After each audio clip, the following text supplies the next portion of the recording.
महिला हिंसा की घटना में कमी आई है और वो गरीब परिवार आज खुशहाल हो रहा है, आज अपने बच्चों की पढ़ाई करा रहा है। तब ऐसी हालत में अगर जीतन बाबू ये अपील करेंगे तो कौन मानेगा।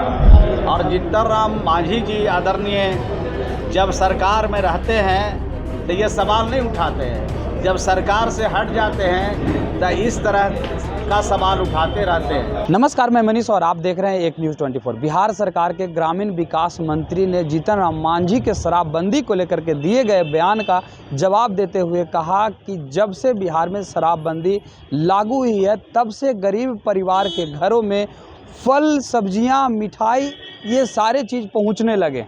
साथ ही साथ महिलाओं के साथ जो हिंसात्मक घटनाएं घटती थी उस पर भी रोक लगाई गई है। अब जीतन राम मांझी का जो बयान आया है कहीं ना कहीं ये दुर्भाग्यपूर्ण है। आइए सुनते हैं श्रवण कुमार ने क्या कुछ कहा है।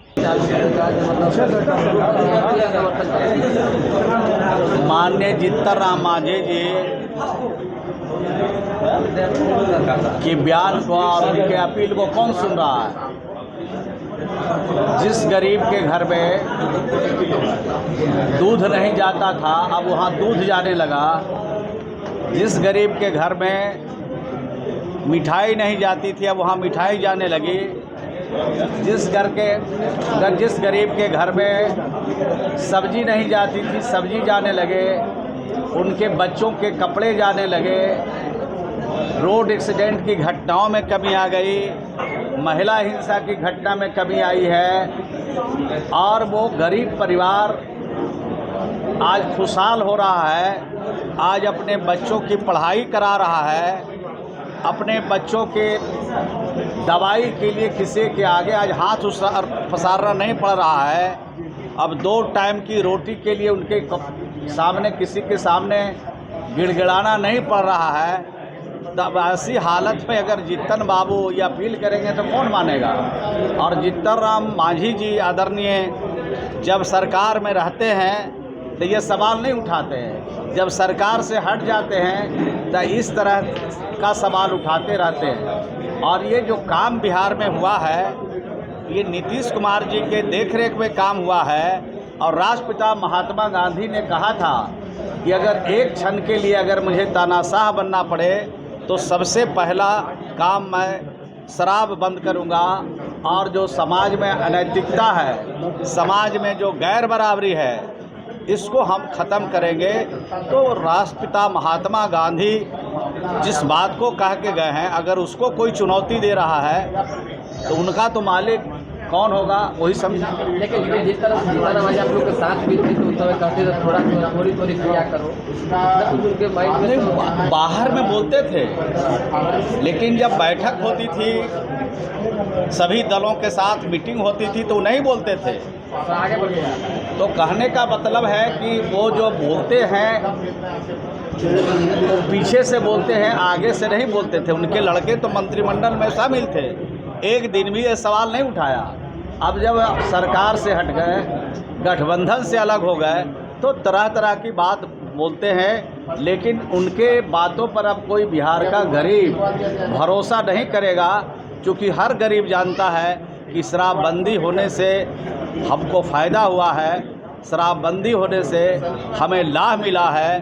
तो ये गरीब लोगों को बिहार में और पूरे देश में ये मैसेज चला गया।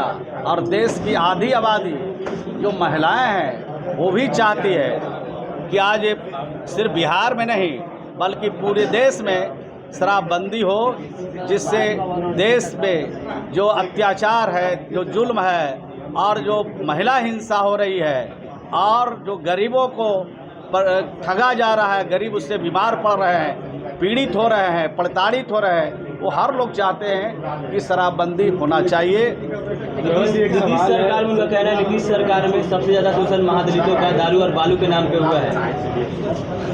हमारे पास तो कोई ऐसा खबर नहीं है, आपको कुछ हो सकता है ऐसी खबर रहे, लेकिन बिहार में जब से नीतीश कुमार जी का शासन है तब से जो महादलित परिवार है, जो दलित परिवार है, जो गरीब परिवार है, उसको राष्ट्र के मुख्य धारा में लाया गया है। जो काम आज़ादी की इतने दिन बाद नहीं हुए थे वो काम श्री नीतीश कुमार ने किया है। जो हमारा जो दलित परिवार है, जो हमारा गरीब परिवार है, उसको विकास की रोशनी से काफ़ी दूर था और 7 निश्चय योजना ला करके उन गरीबों को हम लोगों ने आगे बढ़ाया।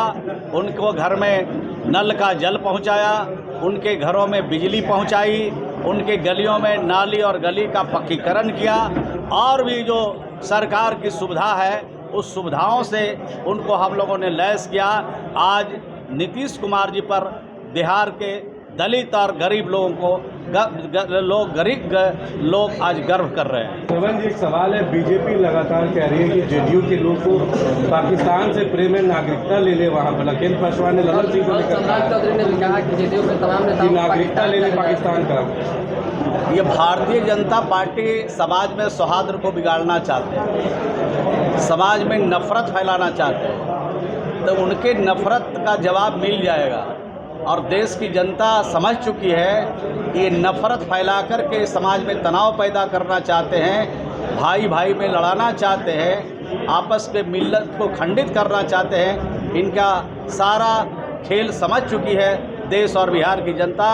आने वाले 2024 के चुनाव में इसका पूरा खामियाजा भारतीय जनता पार्टी और उनके साथ रहने वाले सबको मिल जाएगा। सर बीजेपी के सांसदों ने आरोप लगाया है बिहार को लेकर कि प्रधानमंत्री आवास योजना बनाने में बिहार फिसलती है। बहुत अच्छा सवाल बिहार के सांसद लोग उठा रहे हैं। आपके माध्यम से बिहार के माननीय सांसद जी को भी और देश के जो मंत्री हैं, ग्रामीण विकास मंत्री भारत सरकार जी को और देश के प्रधानमंत्री जी को आप लोगों के माध्यम से मैं बताना चाहता हूं कि बिहार में 3 साल का लक्ष्य प्राप्त नहीं हुआ। मेरे बात पर ध्यान रखिएगा, 3 साल का लक्ष्य बिहार को प्राप्त अभी तक नहीं हुआ। 2018-19 में एक भी बिहार को आवास योजना का लाभ नहीं मिला। 2022-23 में एक भी व्यक्ति को आवास योजना का लाभ नहीं मिला। भारत सरकार ने बिहार को लक्ष्य नहीं दिया। और 23-24 जो चल रहा है उसमें भी बिहार को अभी तक लक्ष्य नहीं प्राप्त हुआ है। तो ये हमारे जो सांसद महोदय हैं, आप उनसे पूछिएगा कि 3 साल का लक्ष्य कब मिलेगा। ये माननीय बिहार के भारतीय जनता पार्टी के सांसद और भारतीय जनता पार्टी के जो मंत्री हैं दिल्ली में बैठे हुए, उनसे ये सवाल जरूर पूछिएगा। तो आपने सुना, श्रवण कुमार सीधे तौर पर ये कहते हुए नजर आ रहे हैं कि जो जीतन राम मांझी ने शराबबंदी को लेकर के बयान दिया है वो कहीं ना कहीं दुर्भाग्यपूर्ण है, क्योंकि राष्ट्रपिता महात्मा गांधी ने भी ये कहा था कि अगर मुझे समाज की कुछ कुरीतियों को अगर समाप्त करना है तो सबसे पहले मुझे तानाशाह अगर बनना पड़ेगा तो बनूंगा और उस कुरीति को समाप्त करूंगा जो है शराबबंदी।